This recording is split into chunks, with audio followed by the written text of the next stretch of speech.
So we have myself, we have Joe, we have Kevin, we have Kurt, we have Alfred, we have Janet, Will. Did I miss anyone? You say Joe?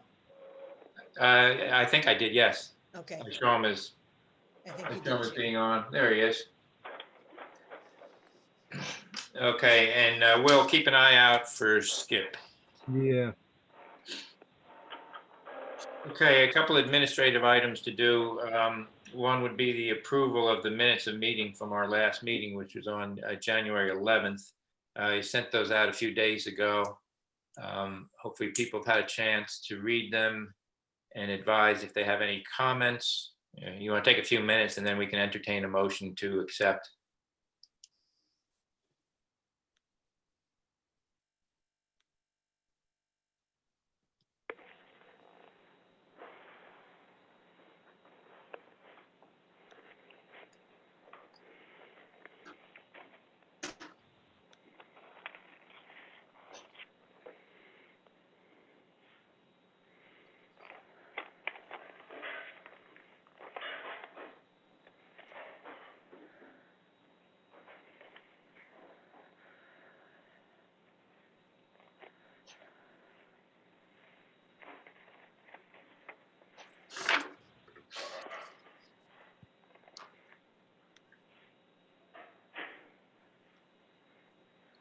Anybody ready to make such a motion? I'll make a motion to accept the minutes of the last meeting. Okay. And it needs a second. I'll second it. I'm sorry, I missed. Who was that? Alfred. Oh, Alfred, okay. Okay, all those in favor say aye. Aye. Aye. Opposed, say nay. Abstain, Kurt, I wasn't present. Okay, so it looks like it passes 4-0 to 1.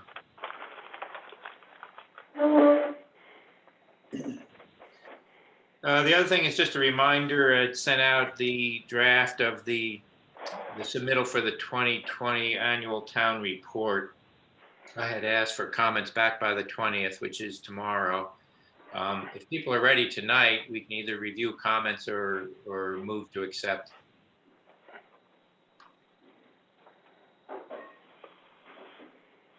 I've received no comments to date.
Is there anyone that wants to take until tomorrow, or should we just give it time and do it tonight? You could move to approve it. Right? Everybody's kind of looked at him. I'm not on the board. I don't have a vote, but you're here. Well, maybe you'll be an inspiration for someone else. Yeah.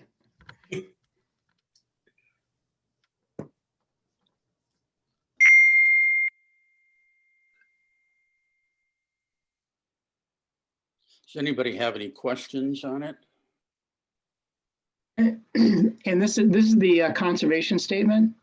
No, that's coming up next. This is just Yeah, okay. for the annual report that captured how many cubic yards the Corps dug, how many cubic yeah, yards we did. goes in the town, what's it called? The town, I'll make a motion to accept the annual report as submitted. Okay. Second. Second from Kurt. Or, yeah, I do have a question, in terms of how comfortable we are with the data that we've received. Meaning the quantity?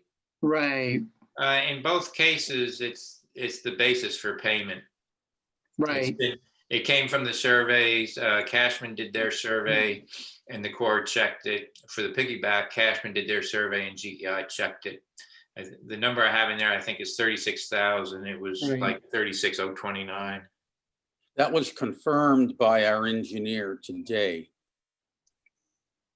The final calculation, so it's accurate. Terrific. Yeah, I just wanted to ask the question.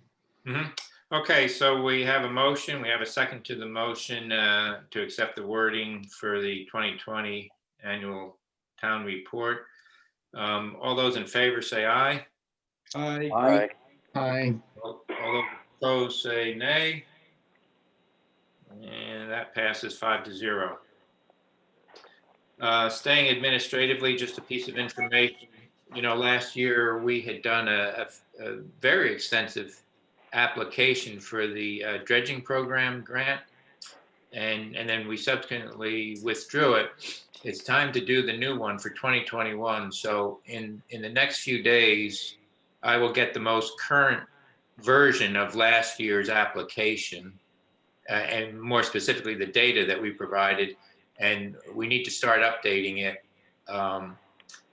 In general, the updates, I think, is information that would come from Will and from Nancy and maybe some others, but we'll start to tidy it up so we're sitting on ready when the 2021 application is truly available. I don't expect the application to change much, if at all, between years. So I'll send that out as soon as I get the latest version.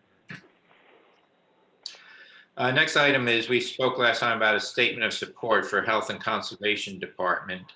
I sent it out via email on January the 16th, about 2:43, to help you find it. Does anybody have any questions or comments, edits? Does anybody want me to read it? Well, the only question I have is whether we want to send one just to the Board of Selectmen or one to the Finance Committee too, because it needs to be approved through the Finance Committee and the Board of Selectmen. Meaning the same statement, Alfred, but just sent to two entities? Yeah, I don't know if that's, double. Yes. I mean, basically, Hillary's budget needs the money added to it. The Finance Committee, in the last go-around through Maria, dealt with it differently than we had the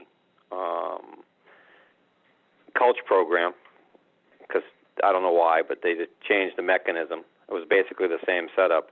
And the Board of Selectmen needs to be aware, as I think they are, but just to make sure that, if we're going to do maintenance, dredging, and groin maintenance, the Conservation Committee and Hillary have got to come up with a program that's acceptable for the town of Wellfleet. Yeah, I would have no problem if we want to send it to Select Board and FinCom. I mean, clicks are cheap, so that to me would be no problem. it's always good to keep people informed. Yeah, so we'll return our attention to the actual text. Does anyone have any comments, corrections, suggested edits? Is this something did Hillary, I wasn't at the last meeting, but did Hillary actually initiate this, or how did this get initiated? I may have, through her or with her, working on the Keller's Corner thing. Okay. So that we could do beach renourishment. Yeah. But we also took into consideration that the groins haven't been cleaned since they were originally built, all the way along Mayo Beach. And what we thought she could do was to use the same mechanism as the Culture program, where she was given a lump sum to do the engineering or have engineering done. So basically, in this case, she needs assistance for the Conservation Committee to approve some type of a maintenance program along Mayo Beach as a start, so it doesn't end up under the pier again. Yep. And I think this might be open-ended to where we may be able to do in front of the breakwall. I mean, they got to start somewhere. Yeah, I'm just, I'm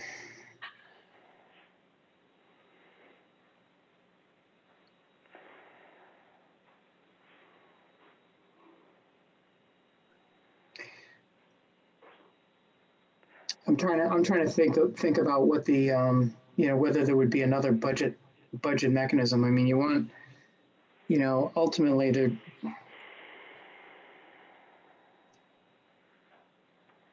I mean, the statement as it stands, we're not committing, the dredge task force isn't going to go raise the money. It's basically saying this makes sense. It sounds like health and conservation would be trying to come up with a budget, right? That's correct. And what she's trying to do is, whereas, as I said, the Culch budget, when she did that, it was funded for the line. And I don't know whether, whatever mechanism came out of the Finance Committee decided that was wrong, and they wanted an opposite mechanism but the same amount of money. This way here, it'll be in her budget instead of a line one-time deal, so that she has no money for engineering. Right. And because of that, some of these projects are falling to the wayside. But the way I took advantage of it, I should say, not take advantage of, is the fact she was willing to start with the engineer and start with the Conservation Committee to work at fixing this problem instead of us trying to fix the problem and then convince the Conservation Committee. Right.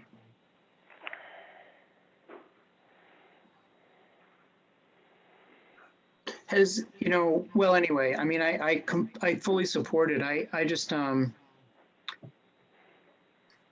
get there's a couple of things I think involved in, you know, maintenance. Clearly, clearing out the groins, getting sand back up to Keller's Corner. This is really, I'm not sure this is necessarily a dredge task force discussion, but, you know, I'd actually been talking with Hillary. There are some really, really good engineering solutions that, you know, is basically, it's soft enhancement of those kind of things, but to get a sustainable solution, so you're reducing the amount of time you got to move material around and kind of stabilizing the soil, the sediments and soils and sands and whatever you're working with. I actually had attended a couple of presentations on this at a New England conference. Some pretty interesting stuff in this field. So having said all that, I mean, I think it makes sense to support this. Where is Keller's Corner? I apologize for not knowing, but I know we referenced it several times. Is that up where the old Jaquesset Inn was? Exactly. Yeah, okay. That 90-degree bend, yep. Yeah, okay. And it's, you know, at this last high tide, it was just, you know, I don't know how long we're going to hang on to that piece of the road. So we're looking at a letter of support for the concept moving ahead. Is that your intent, Alfred? Yes, and basically by doing that, the permit that we have now allows us to put sand at Keller's Corner, the Yacht Club, and Powers Landing to get it further away from the pier. But instead of only doing it when it gets to the very end of the thing at the pier, it's to clean up the rest of the beach, to slow the sand flow down. As Kurt said, there's many different things of doing, but we need to get caught up before we can slow things down. Yeah. So we're endorsing the concept, and the language of it looks fine to me. Does the language look okay to everyone else? It's a general letter of support. I got no problem with it. Yeah. Yeah. Okay. Do we have a motion to support it? I'll make that motion. Okay. I'll second it. Okay, all those in favor say aye. Aye. Aye. Opposed, say nay. Looks like 5-0. Okay, next item on the agenda is the proposal for permit assistance, specifically, for Area 2 and the issues we've discussed previously about national marine fisheries. And this particular support would be in the form of a lobbyist. Joe, maybe you can expand on that, and particularly if people have any questions. Okay. As I shared, just a very quick summary, as I shared at the last meeting, I presented all of the information to the lobbyist, and based on that information and the opposition that we have received, he thinks there's little alternative other than to advocate with a lobbyist. He feels that this challenge is more difficult than the last time. The last time it was pretty black and white. You get the money from Congress or you do not. And that was the total focus of it. It's more of a gray process now. And it could take over a year to do it. Permitting is always more difficult than getting funding. And the success is measured more than getting us a seat at a table. It's arriving at a mitigation solution that we're comfortable with. He talked about the Army Corps of Engineers and the differences between the various Army Corps regions across the country, and how the federal agencies are different from the state agencies.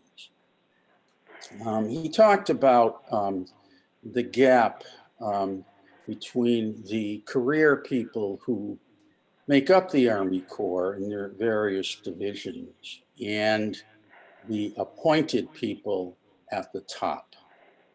He describes the career people specialized in their area with a total focus on that, be it navigation, be it environmental, be it regulation.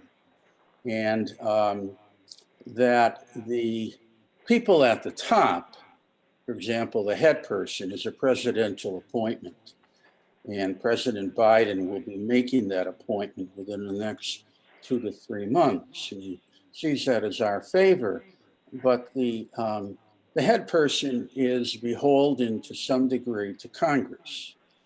And, part of his job historically has been to not work in a black and white world, but recognize that it's mostly gray and get his career people to be realistic and compromise. And also a prominent factor is to work with our congressional delegation. And with a new appointment made by the new president, he thinks that's a very positive feather in our cap. So he submitted the proposal that we sent out to you. And I'd like to entertain comments or questions. Yeah, my question was, like, whenever you do large challenges in terms of either work that has to be done or investments, usually you try to get some other input from somebody that worked with that same organization or individual. He indicates here that he's had experience with National Marine Fisheries Service. Is there a possibility we could speak to one of those clients that he dealt with that had also involvement with National Marine Fisheries Service to see if we could gain some insight in the process of how they went about this, to tie it down so that it's not just, Because we have a deadline when we'd have to have this ready to go. Well, I think the process is, as he's outlined it, and his other clients, would have received the same kind of proposal. And we're pretty familiar with his process, with his help playing a major role in securing the funding with us. And we kept in touch with him each step of the way, and I thought he did a great job. Well, that's basically they're people of words and paper, so, but it's Could the you speak action a little thing. louder, Skip, please? It says that somebody that's dealing in paper and in listing down data, we need somebody here that's trying to convert what somebody in an organization within the government says, this is the congressional regulation or the regulation put into place, and we'd like to have it changed for our particular purpose. And I would think that's what some of these other clients he's had done. I just was wondering, I've never heard of the company. I've been involved in kind of trying to get resource lobbyists to do things, but usually you could find somebody that's had a prior experience with them to find out something about the organization and their success. And that's kind of You mean the lobbyist company success? from the point of view of one of their customers. Well, we've gone all through that over the last several years. I know you weren't on the dredging committee at that time, but we I worked started with, in 2019 with, we worked with him, and he was successful in securing the funding. The other thing you mentioned is overturning the regulation. That isn't the mission. That isn't the mission at all. It's at the discretion of the National Marine Fisheries and the Army Corps of Engineers, and they have a lot of discretionary power. That's that gray area, where the lobbyists can be effective. Now, last time around, when we hired his services, right off the bat, he got 2 representatives from Wellfleet to deal with the top command and his staff at the Army Corps of Engineers in Washington, D.C. He got them an hour to do a presentation. That's a door that never would have been open to us. so He now also when, got them in to talk with the people in the Office of Management and Budget who actually dispense the money. That was another door we couldn't get open to us. So there's a proven record of success there. and the goal here is we need the permit, but we don't have something that we have to find something that we can trade for that. That's the way I understand it. What Or do you else we mean pay trade? so much per, What do you mean trace? we need something to trade. Trade. So you're talking about, let me finish. You're talking about mitigation. Correct, isn't that Okay. what? Okay, We're after that is not the strategy, Skip. The strategy is not yet to enter into mitigation. The strategy is to convince National Marine Fisheries and the Army Corps that this, for over 100 years, has been a long established mooring field. And if they agree to that it's maintenance dredging and not new improved dredging, then we don't have to pay a dime and we don't have to enter into mitigation. We are not going to concede that right off the bat. We are looking to get from them an agreement that this is a long established mooring field and therefore there should not be any mitigation. If that effort is not successful, then we have to enter into mitigation, but it's one step at a time. Okay, are they going to be asking us to supply information that would be pertinent to that? Like we were looking at one time for photographs, air photographs of that there were boats moored there. we were looking for documentation. We've been looking for documentation to say that it existed in the past, substantial amount of vessels parked there. Yeah, we've been all through that, and all the documentation is worked up in a packet with our engineers. And one thing that several things that the lobbyist found in our favor. One, the state saw fit to issue a permit for Area 2. Two, it's a long-established, documented mooring field. Three, the GEI engineers, this is documented, the engineers, based on their research, have recommended to the Army Corps of Engineers to go ahead and and sign off on the permit as an established mooring field. So they have stated that to the Army Corps. They have stated in that document from the engineers that they don't believe that there's living organisms there sufficient to require mitigation, and that there'd be no harm to come to the mooring field if we continue to use it as we have always used it. So we're not going to go back and kind of reinvent things. We've established a foundation, and the strategy is to move forward on that. Okay, I didn't realize that we had that type of information and it was provided by our engineers. So I did find in the files that I was going through that when you talked about organisms, I found something where 3 PhD individuals had done testing for terrapin turtles, and they said that that area was free of any issues that would impact any dredging. Hey, Joe, you listed 3 items. What was the first item? I missed it. That the state saw fit. Oh, yeah, state permit. Yeah, thank you. For the area. Yeah, With their stringent regulations.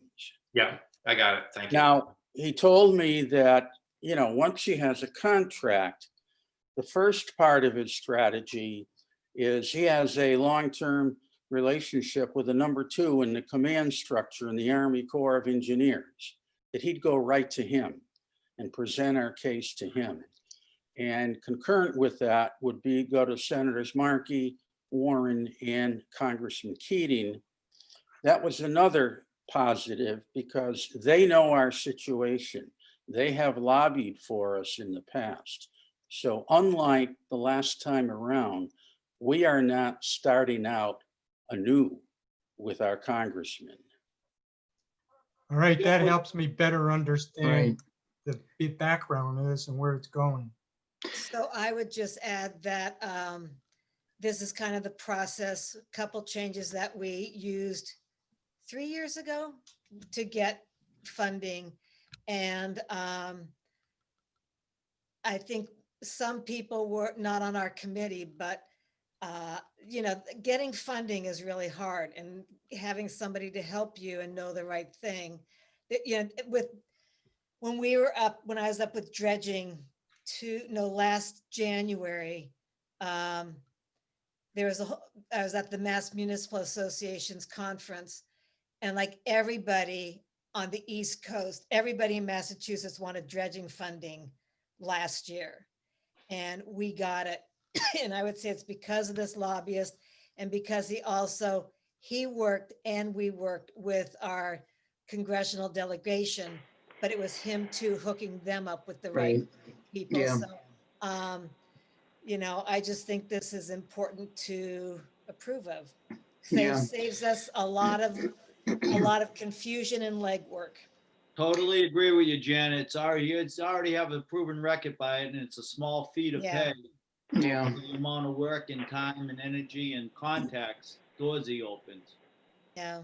Hey, Joe, I have a couple of questions. I mean, I think this is, a no-brainer myself. And thank you for laying out the process and the data that we have behind us as well. I appreciate that. That was great. This really, I think, at the end of the day, is a judgment call on the part of NOAA and a part of National Marine Fisheries. And I agree. I think the only way we're going to break through is by working channels and somehow managing to get some leverage inside the organization to see this for what it is and for what the data that's been presented shows. Somebody's being obstinate in there, and I don't see any other way to get around it. I agree with you completely. One of the factors, the lobbyist represents dredging cities and towns on the east and west coast. And he told me that he has learned through the years that the number one obstacle for all those cities and towns has been national marine fisheries. And it comes down to what the Army Corps of Engineers is willing to accept as a recommendation from them. They don't have to accept their recommendation. The second factor is something that we learned the first time around with the Endangered Species Agency in the state level regarding the turtles when we entered into mitigation, that more and more agencies are moving in the direction of national marine fisheries to pad their budgets. If National Marine Fisheries signs off on the permit, agreeing with us that it is a long-established mooring field, they don't get a dime. Right. If they disagree, they charge $14.26 a square foot in mitigation. When you apply that to our mooring field in Area 2, that comes out to $14 million. Right. Now, the frustration here is that when we had to enter mitigation with the Endangered Species Agency on the state level, we had a seat at the table. Harry and I represented a town and did those negotiations, and we were well satisfied with what we came out with. But we had the opportunity to say, look, we're a little town of 3,100 people. We have an annual operating budget of $19 million. You've got to come down to earth and be realistic, okay? In this case, we are restricted to our lobbying to our engineers, who then represent us to the Army Corps of Engineers, who then have a mitigation specialist they present the data to. He then presents it to National Marine Fisheries. The old game of telephone when we were a kid. Yeah. We need a seat at the table. Yeah. And that's the strategy. Joe, I better understand it, Joe. Thank you for that. Yeah. So my question, Joe, is what's your expectation in terms of time frame? I mean, as you kind of describe it, and as this guy was very effective, so he could surprise us all and get these guys off the dime in 6 months. But what do you think is realistic in terms of ultimately getting that permit time-wise? Well, do you think this is something that's possible for next fall's dredging, or do you foresee it probably going and really forcing things into a third year? Well, that's unknown. One factor is the head person at the Army Corps in the regulation department is a new appointee, okay, within the last month or so. So she's an unknown quantity to us. Another factor is that the lobbyist experience is it comes down many times to the particular region in the country of the Army Corps that you're dealing with, okay? So we're dealing with this Northeast region, who so far has been difficult. We're dealing with a new appointee. We're going to be dealing with a new presidential appointee over the agency. So these people have to be leveraged, and that's an unknown. When I asked your question, Kurt, he told me that it easily could take a year or longer. That's why we're starting now. Yep. So I have a couple of questions about that. Last week or last meeting, we were at 5,000. Now we're at a retainer of 25,000. What is the cap on this? I never mentioned 5,000 at the last meeting. That Okay. figure never came up. You mean for the lobbyist? Correct. Yeah, that never came up. I No, think the preference, last time around, the town paid him 17,000. I Okay. think in the last meeting, it was estimated that on the previous round, it was about 10,000. I think that was the statement that was made, that it was about 10,000 on the last. Yeah, I looked it up. It was 17,000. So what is our cap on this? If he wants a retainer of 25,000, what is the cap? Well, there is no cap. The 25,000 is a flat fee Okay, for so, however long the mission takes. so are we writing an open-ended check to a person from a town? And also- It's not open-ended. It's a cap. It's a flat fee of 25,000. So if it takes 4 months, that's the fee. If it takes a year and a half, that's the fee. So that's the fee, not just the retainer. Well, that's the retainer, yes. I mean, you can charge more than the retainer. No, he's The- calling it, like last time around, it has an end to it. With the mission accomplished. Okay, and how did we get around procurement last time? He's a consultant. I'm sorry, what is the question? Procurement, how do we go about procuring this? I am unfamiliar with how to procure a lobbyist. Well, the town makes a payment to him, directly from the town to him. Yeah, he's a contract- consultant. It's a He's a contracted yeah. service. It's a contracted service. But in terms of bid requirements, I think is what Will's asking. And because he's a consultant, we don't have to bid for consulting services. Okay, that's my Right. question. Yeah, he's paid as a consultant. All right, and that's the max number that we're submitting to this. Do Right. we have a copy of the last contract with him? That would be in town hall. Okay, with Dan probably then? Yeah. But I looked it up. It was 17,000.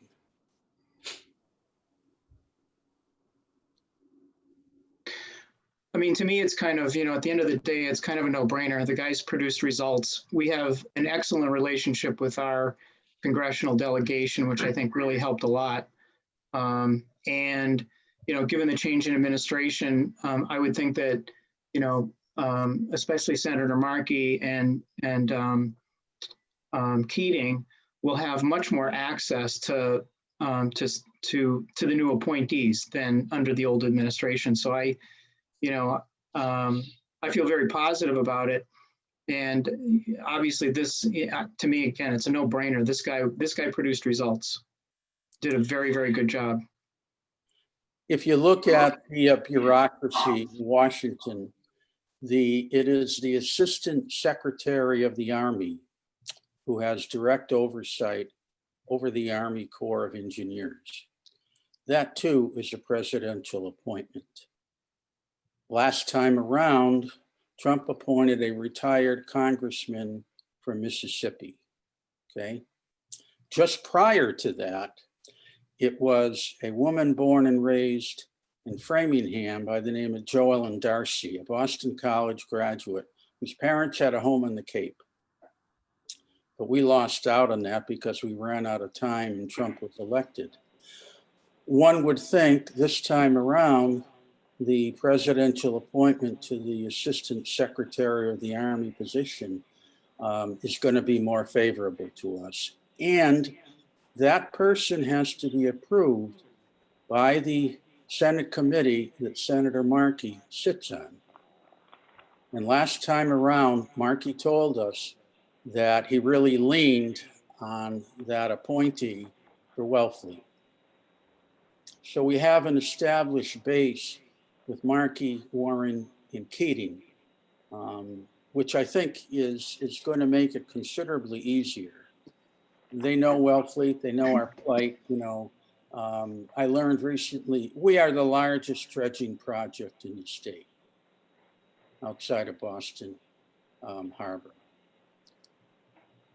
Given our economic factors that are well established, you know, we have a strong case.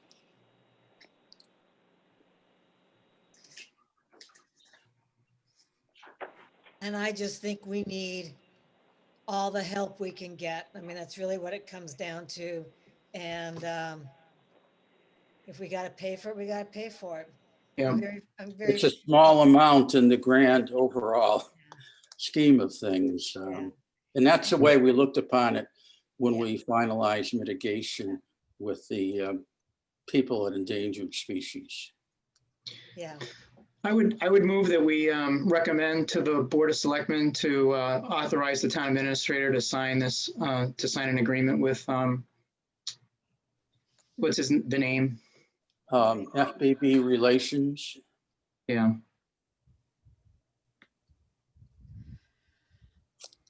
Do we have a second? I second it. Who's that, Kevin? Kevin, Kevin, okay. Yep. Any discussion? I have a question. Mhm. Kurt, your motion, is it got a cap in it at the 25,000?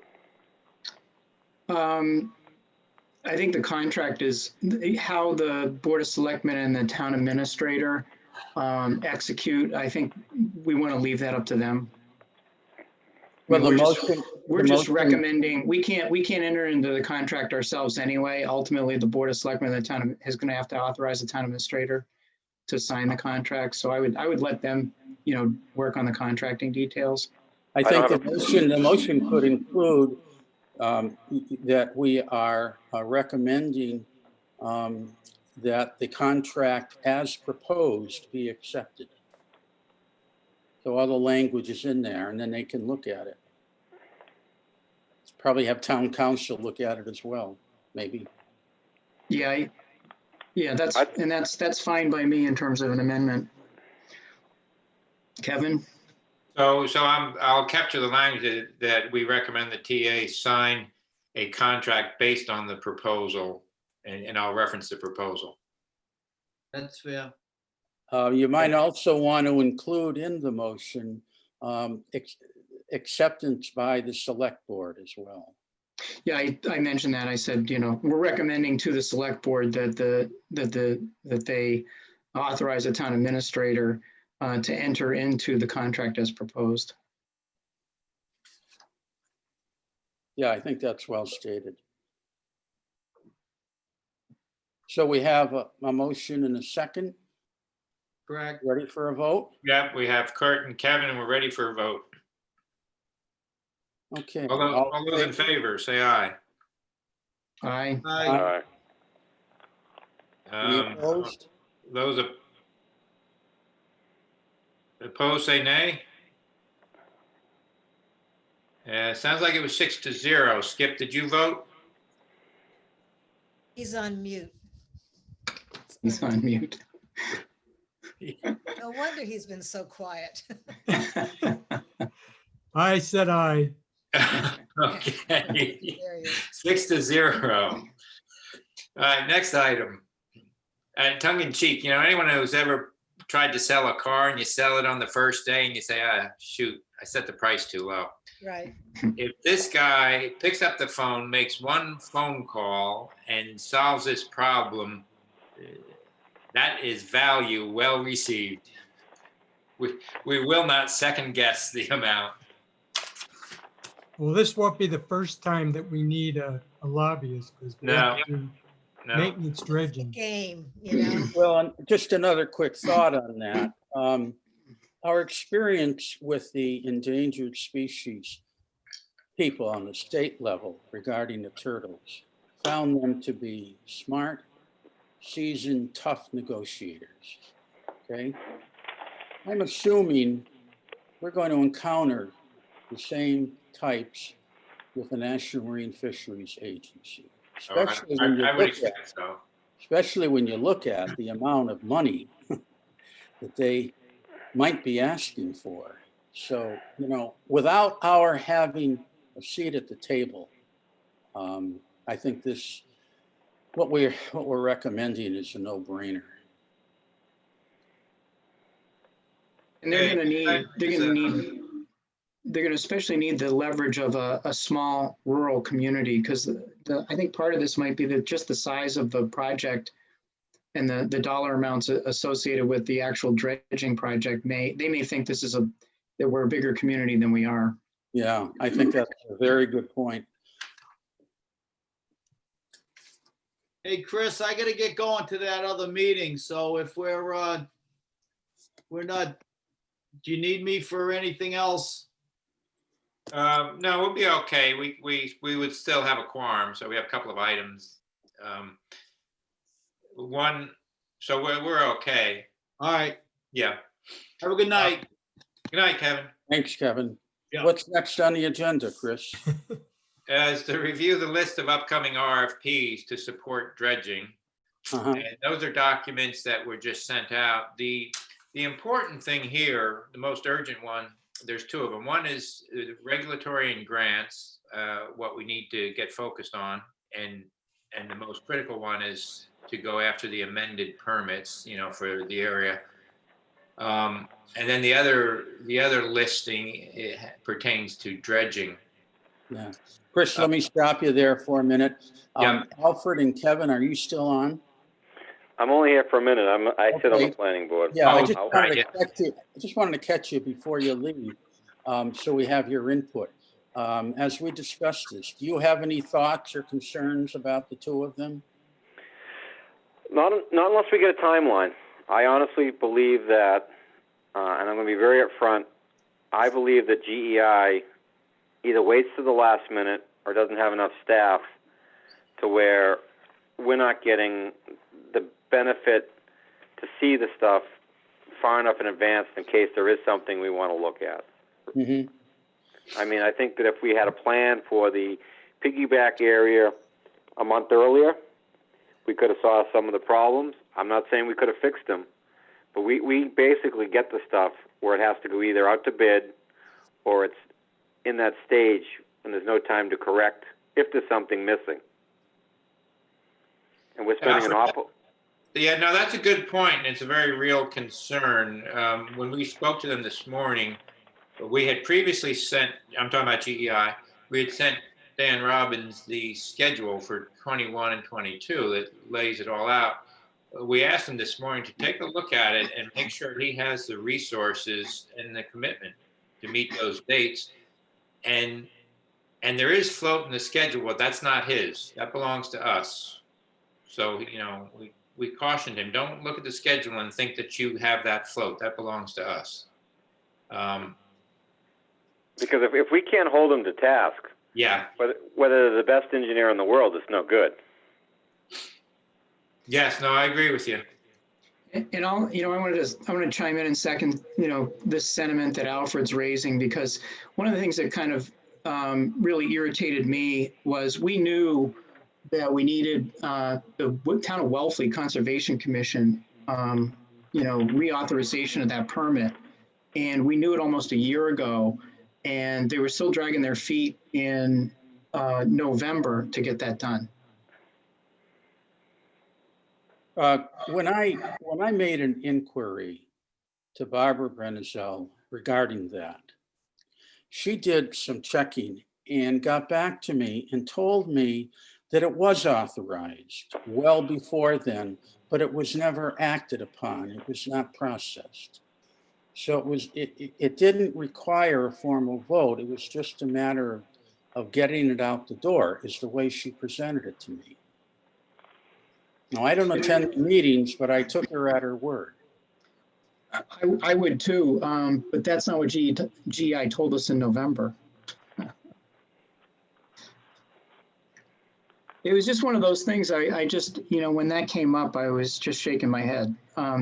So I just want to, say that I think we all are very sensitive to the schedule and so on.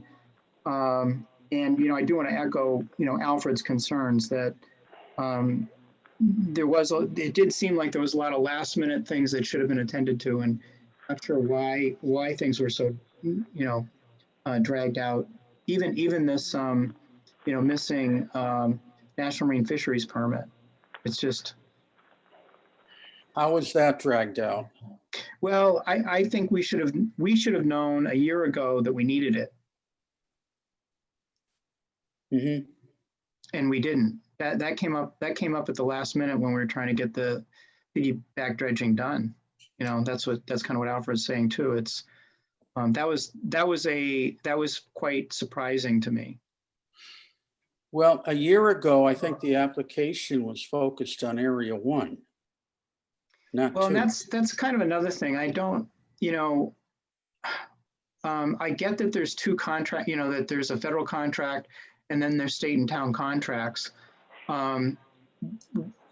Why GEI or any other consultant wouldn't be, when they're in front of those agencies, permitting the entire project, just it kind of doesn't make a lot of sense to me. I mean, it makes sense to me in terms of their fees, because if they get to go back 2 or 3 times, it's going to cost us a lot more money. But and maybe there's very good and valid reasons, but something in my gut says that doesn't seem like a good use of their time or the agency's time when you're permitting a project that has 3 distinct phases, as ours has always for the last 5 or 6 years. Well, I think what's on the record, Kurt, is their recommendation that the permitting be split, that if we try to go for both at the same time, we weren't going to get Area 1. So the focus was on getting Area 1 now, so the piggyback could be done and Area 1 could be done in the fall. And as soon as that was granted, focusing on Area 2.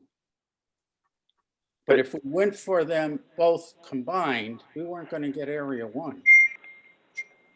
I got to go, but I would like to say that even though they got Area 1, they didn't get it to the absolute last moment.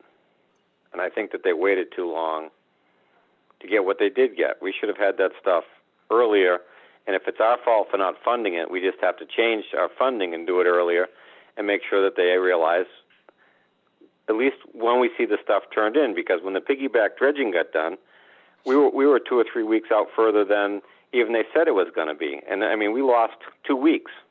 Okay, so the town has looked to GEI to represent us to the Army Corps to get that done. And perhaps what we want to look at is not relying totally on GEI, but using political intervention. Yeah, but we should have put it out to bid months before it, even though we didn't have the permit, because even Cashman's guys stated that's usually how it works. So GEI could have put this out to bid. We would have looked at the papers, and then we would have known what was going on. And then when the permit came in, somebody could have gone to work. If the permit didn't come in, we would have wasted our time bidding it, but at least we would have bid it early enough so that somebody could have done the work. And we were basically up against the wall. I think they dropped the ball. I got to go, though. Let me inject one quick thing before you go, Alfred. It's a matter of record that we lost 2 weeks needlessly, okay? And that was because on one of our meetings, the dredging task force, everything had been approved, and the task force asked Mike Travato to get it to town council, and he didn't do it. And Chris can back me up on this. So at the next dredging task force meeting in 2 weeks, at that time, he said, "Oh, I'll do it now." Yeah, but Joe, we should have done it earlier. I got to go. Sorry. Okay. Okay. Good luck. Good to you. evening, everybody. Okay. Take care, Alfred. So- See ya. Anyway, I don't think there's any, go ahead, Jan. I don't want to cut you off. Well, as everyone's talking, I'm trying to remember, the last few years. Um, I would balance, I'd say we did drop the ball in some ways before, remember when, yeah, Joe would be there.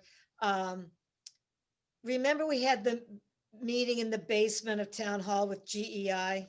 Yes. And Yes, I'm gonna say that was in May. I don't remember when it It was, was. I think it was January. it was Okay, January. it was, you're right. And so, and again, everybody on the East Coast was getting dredging done. I mean, you remember with Dennis Murphy, he called Cashman, the guy lives in Chatham, and we were working with different organizations and different politicians, and they were really full. But to move this along, I think this is a great group. Everybody here has been on this committee for years now, and we just have to stay on them.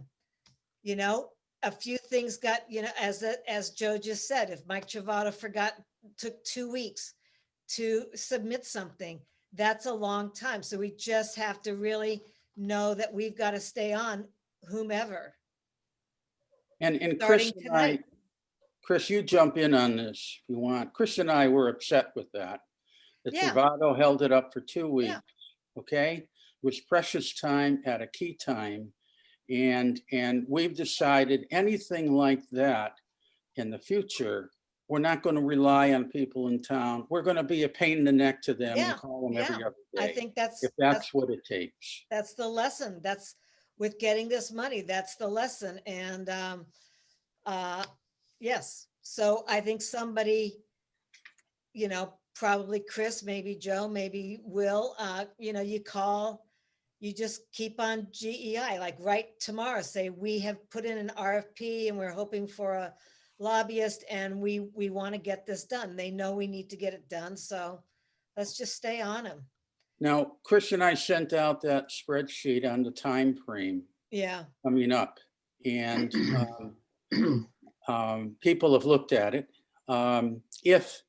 If we aren't meeting those time deadlines, we're going to be all over GEI. Mm-hmm. However, they have other clients to represent, okay, not just us.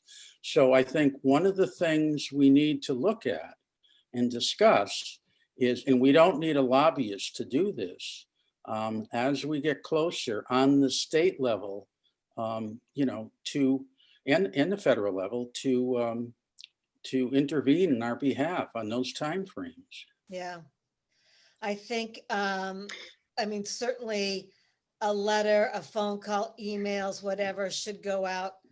I'll give it another week after the inauguration, but Markey, Julian Sear, Sarah Peak, and we know, or we should remember that Markey was the one who got us the federal funding. So Well, he was one major part of it it. was a Yeah. major part, yeah. I mean, I was actually told by either Sarah Peak or Julian Sear that Markey got us the funding. I think it was Sarah who Yeah, it was specifically Sarah. told that. Yeah. Yeah. So Yeah, we and a little- should, a little- let's let Washington DC settle down for a couple weeks and then start on them, sending the letters, calling Sarah and Julian. And Markey, by the way, with his reelection, I don't remember the numbers, but I don't know. I don't think this is wrong. I don't think this is illegal to say, but I sent out a note to the Democratic group here and said before election, I said, by the way, Markey got us the dredging. Oops. Something just happened. Can you hear me? We can hear you. That they sent out an email and Markey got like 98% of the vote from Wellfleet.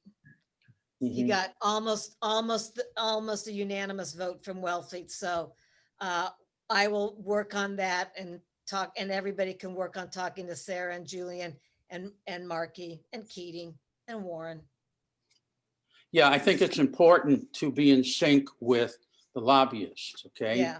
Because Yeah, he's and so going once to we be get that coordinating that in DC with Markey and Warren and Keating. If you Yeah. remember, last time around, trying to get the federal funding for the channel, at a key point, he told us to start a letter writing campaign, which we did, Yeah, which was very helpful. When I Yeah. gave the presentation to the Non-Resident Taxpayers Association, they were very strong yeah, in coming out with the letters. But he called his shot on the timing of that, and the timing worked out well. yeah. Mhm. Speaking of that, Joe, we, and Janet, what do you think we should be doing on state funding? I'm thinking we need a similar strategy and we don't, I mean, I've been we've got Mike keeping- Travato quitting. We have Maria. I was hoping she'd be on this call tonight. I mean, there's just been so much changeover in town hall that I have no idea. Will, it's up to you to find funding.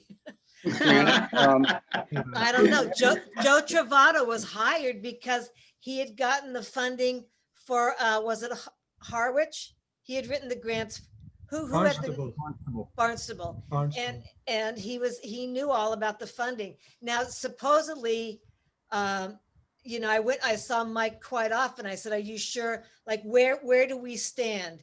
And I think, he's given you the information, Will, or whoever. Yeah.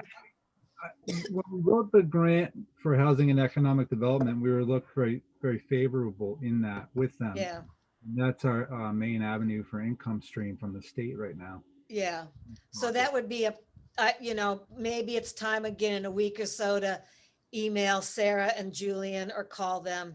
And I'll do that. Janet, Hmm? Janet, going back the 9 years, I've been working with Sarah, and then when Julian got elected. Yeah, So they've been terrific in support. I've been emailing them and updating them, okay? The last contact I had with them, they identified, the sources for us for the state funding. I think in a little bit, when we get together on that, look at the grant, which is due March 31st to the Yeah. state, then I'll coordinate with them, a meeting. Yeah. When we have our work done and on the table, when we're ready to go forward, yeah, they have outlined for us what we need to do first. yeah, We need to deal with the state agencies on submitting the grant for the Area 1 dredging. And Chris and I have talked with those people. We have the application. As soon as Okay. we get things ready to go, then I think, we'll pull them into the loop as we go forward. yeah, And I'll work Joe? with you on that. Joe, have you asked? The Go ahead. email that sent out the RFP stuff has a little chart in it, which is a pretty good summary of what grants we've identified and the timeline. So it's dredging, it's piling, in some cases it's engineering, in some cases it's infrastructure, meaning piling replacement. So right now, that's our roadmap for grants. yeah. Joe, have you asked Sarah or Julian if you'd brought up, I think, a meeting or two ago, the idea that it makes more sense to apply twice for these funds because you're more likely to get Yes, the money that you're looking for as Right. opposed to doing one. right. We learned quite a few years ago from Sarah that it was to our disadvantage to apply for Area 1 and Area 2 funding in the same fiscal year. Now, if we go back, the last time dredging was done, the town only had to pay 25%. The state picked up the rest. Going back about 6 years or so, the state said to us, well, we're not sure, but we think we're going to do 50% this time. And then we learned 2 years ago that they got away from a percentage and based it on individual grants with a cap of 2.5 million max, okay? So it is to our advantage to have a grant this year and a grant next year. But one thing that caught my attention in that is In the grant literature, they state that you can apply for a waiver of the 2.5 million grant, which I would think we would do, make our case, given the size of the project and the amount of funding that's required. Right. The other thing, Joe, that it struck me as something that I think the state would be amenable to is when you look at the difference in mobilization, demobilization costs, doing it over 2 years versus doing it over 1 year. It would seem to me anybody in their right mind would look at that and say, you definitely want to get this done in 1 year. Get what done in 1 year? Get the project, get area 1 and area 2 done in 1 year, not 2, just because of mobilization, demobilization. Well, I mean, it's a big savings both to the and we're town gonna, and to the then state. if you try to do that, we're gonna take a big hit on state funding because you're only gonna fund us one time with a cap of $2.5 million. Well, no, but you just said that they might waive, we might be able to get a waiver for that. Right, right. But they have in their pot of money a cap on it each fiscal year. They can Yeah. only, so we're in competition with other towns. I suspect if you follow through on that thought and they were to give us more than 2.5 million to do it all in 1 year, the other towns aren't going to get much. And that's what Sarah Peak was talking about. You're better off doing it in 2 years. The other bottom line of this is COVID and how much money does the state have? Yeah. How much money Yeah. do we have? And we've Well- survived pretty well, but that's gotta be affecting grants. So we'll Well- just start checking on it, Yeah, I mean, my feeling on it is, my worry is that, that we're going to see a lot of money coming out the door, both federally and from the state, in terms of COVID relief, specifically to the towns. I think, Right. if we're standing there with our application and our permits, that money's not going to be there in 2 years. Not the kind of money we're going to see in the next 6 to 8 months. Well, I think, my own impression of that, Kurt, is especially with Biden in there, the bulk of that money is going to come from the federal government. And he has stated that he Yeah. wants to, Trump put all the heat on the states to do it. Biden said he's going to do the opposite. Right, but what also is going to come from the federal government is state and municipal funding. So in other words, that was the big gap between what the Senate ultimately passed for a last COVID bill. The big argument there was, hey, where's the money for the cities and towns? So I think that's going to get fixed. So I do think there's going to be more money available. And I don't want to push a particular point of view here, because what my feeling is that it makes sense to just maybe ask Julian and Sarah and say, hey, look, what do you think? Would you rather see us do this or do A or B? You may already. That's what's right.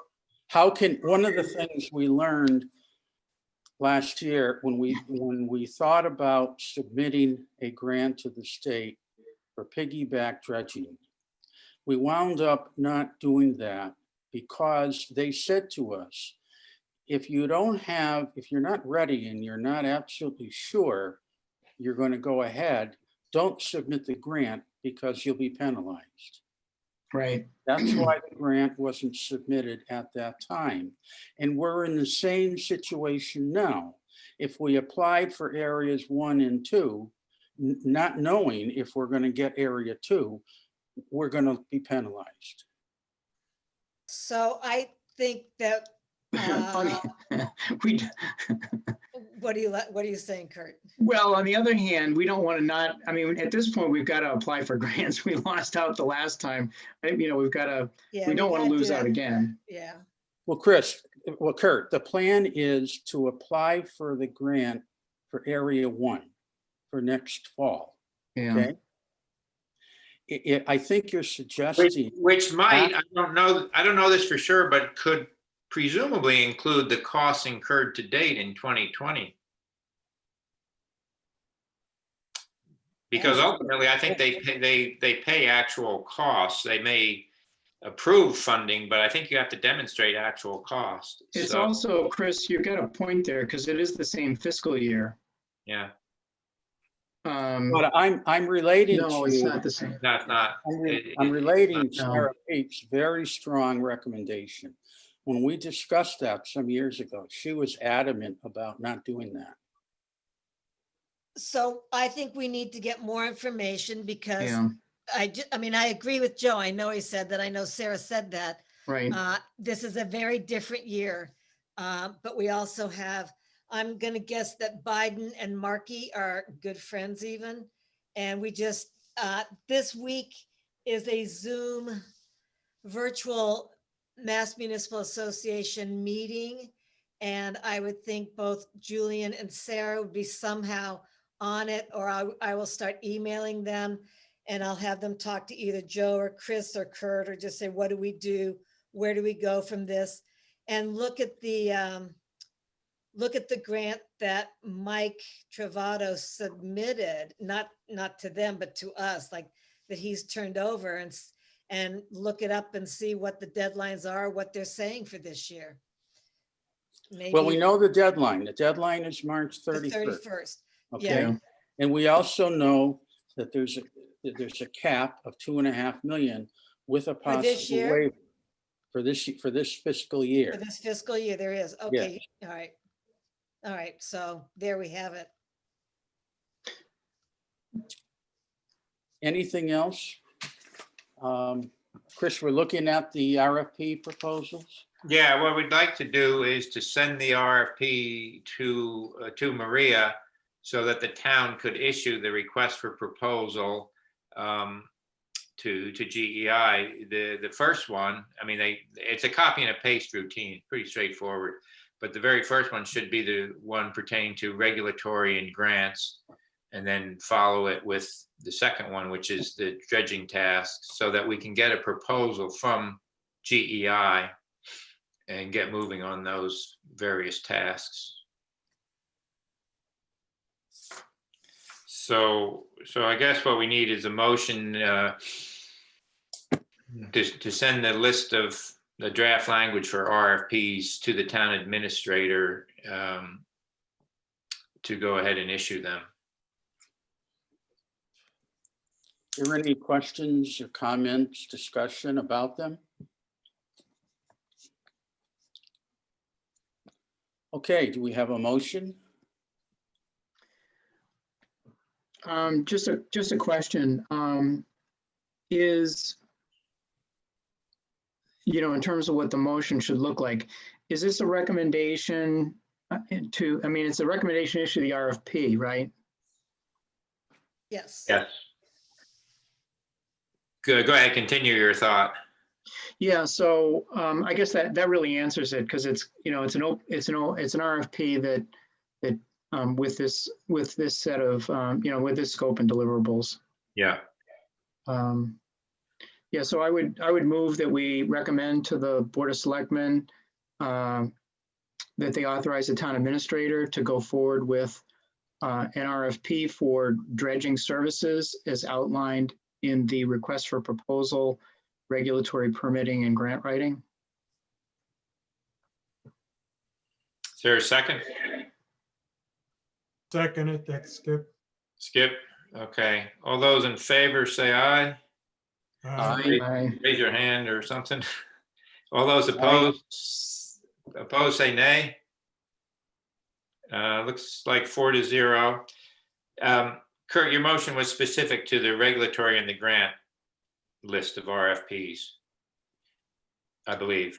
I was just referencing the document that you handed. Well, out. yeah, but there were two documents. So do we want to do a separate proposal for the dredging tasks, or combine it in that proposal? I may have missed the wording.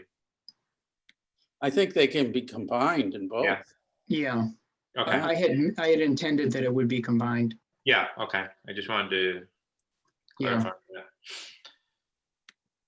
Okay, the other thing is review a list of grant submittals, and that list like I said, was in the email that went out this afternoon. It's strictly an extract from the bar chart schedule where we had previously identified. We probably don't need any more detailed discussion on it, but it's there for your review. And obviously, as we get more knowledgeable on the grants and the details, but again, I want to highlight, we have one coming up at the end of March, and as soon as we get the live file of the most current one from last year, we'll circulate it among the staff so that we can, among the task force, so we can update it. Chris, a question on the pile design. Yeah. What's envisioned for work? Two parts. One is when we're dredging the north access channel, that's when we would pull the old ones out, including some nubbins. I understand there's some nubbins. And there's about 100 piles there, plus X number of nubbins. Will, does that sound like an appropriate number? Yeah, Yeah. there's what, approximately one. When they and a half. counted them, the engineer got 90, Yeah. so he put in for 100. Yeah. So the removal would be as part of the dredging and would therefore facilitate the dredging, rather than having to dig around what's there. The installation of the new ones could conceivably start in January of that year. We don't believe there's any permit restrictions on that. The permit restrictions for December 31st has to do with the disposal site. Right. So piling installation could continue, subject to weather. And the real marquee schedule date would be to have all the piles replaced by, say, May 1st, start of season. Mm-hmm. There could be, We're looking to structure the package where this would be part of the dredging package. If the dredger wants to subcontract the piling installation to someone, well, he can do it. Some of them may have their own pile driving equipment. And we also check the delivery lead time on piles, and it right now it's running a couple of months. I have to look, 8 to 12 weeks, I think it was. Yes. Yeah. Yes. Anything else, Kurt? Well, I was wondering if there's, the reason I was asking the question was just whether there's any bulkhead work that needs to be done. I know Alfred had raised at the other meeting concern about, I think, a couple of sections of bulkhead. Well, he's not here, so I guess we Yeah. have to talk about that next time. But he's, I wouldn't want to, obviously he's got eyes on it every day. Yeah. And he has seen We the, can check with him, and Oh. we'll make it a point to do so. I don't remember him saying anything about bulkhead work, but it's certainly worth checking to be sure. yeah, well, he has seen the proposals and he would have spoken up, Okay. if it's an issue, knowing Okay. Alfred. Yeah. And Will, you don't, everything looks pretty good to you? The bulkhead work that I think we've been talking about was digging out around it, I think mostly. Yeah. Yeah, the amendment area. Yeah. The dredging up with the tractor. I think it's key with the pilings to keep it like almost on a purely replacement type of schedule. That way nothing new is happening for permitting. It's just purely a 1-for-1 replacement of what was there. Okay, great. Anything else? Yeah, we had one other thing. We'll have to kick it to the curb. Alfred was going to reach out to Alice Boyd, so on the next call, we'll have to get that. Today he told me that he hasn't heard back from her yet. Okay. So maybe it'd be prudent to try the person Janet was talking about. Yeah. Well, Alfred worked for her before. He has a relationship with her. And he told us last time that it takes her a while to respond. She doesn't get back right away. So this is where I would add that. Oh, you're muted, Janet. Janet? I'm getting there. There I am. Okay. Leslie Sanders, is it Sanders or Sanderson? Leslie Sanders used to work for Julian Sear. Yeah, And that's one reason Alice Boyd probably knows everyone too.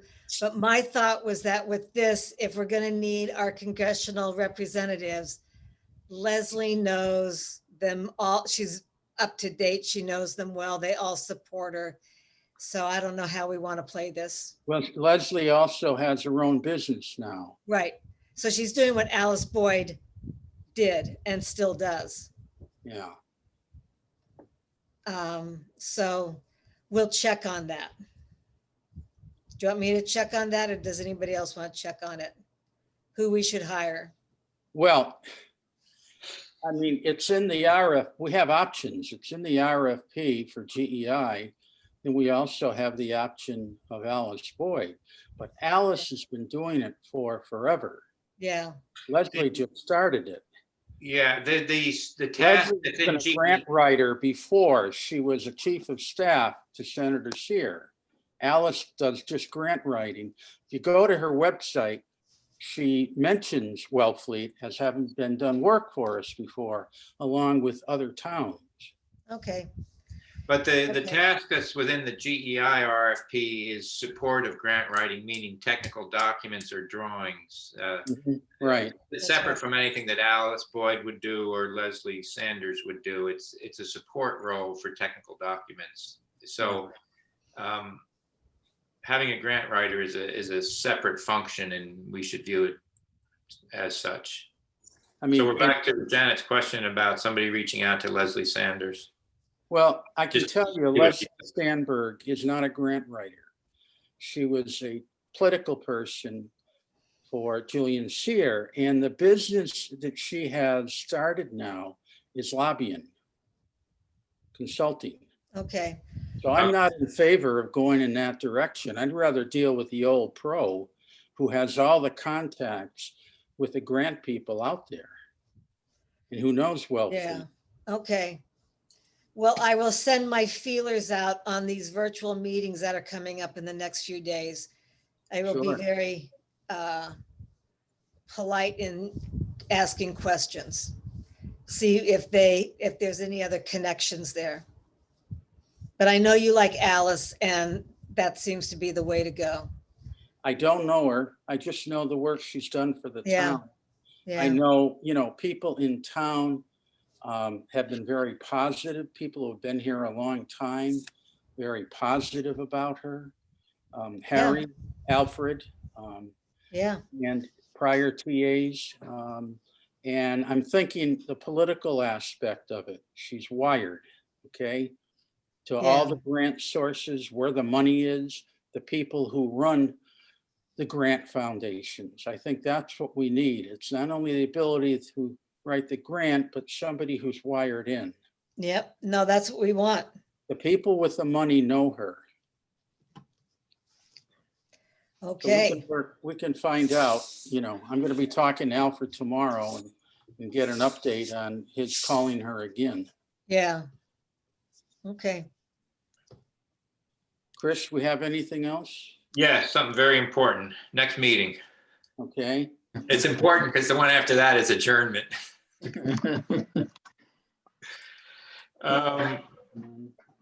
So 2 weeks puts us on February 1st, unless people think we need to have one this coming Monday, the 25th. February 1st looks good. Good for everyone? Yes. Yep. That's back on Monday. Yeah. Yeah, Good for me. okay. February 1st. 7 o'clock. At 6 or 7, I can probably do it in the evening. Yep. Yeah, 7. 7. We'll go back to our normal 7 o'clock. Yeah. Okay. All right. I'm away, but I'll break away. Okay, motion to adjourn. We're ready. So moved. Kurt? So moved. Okay, I'll second.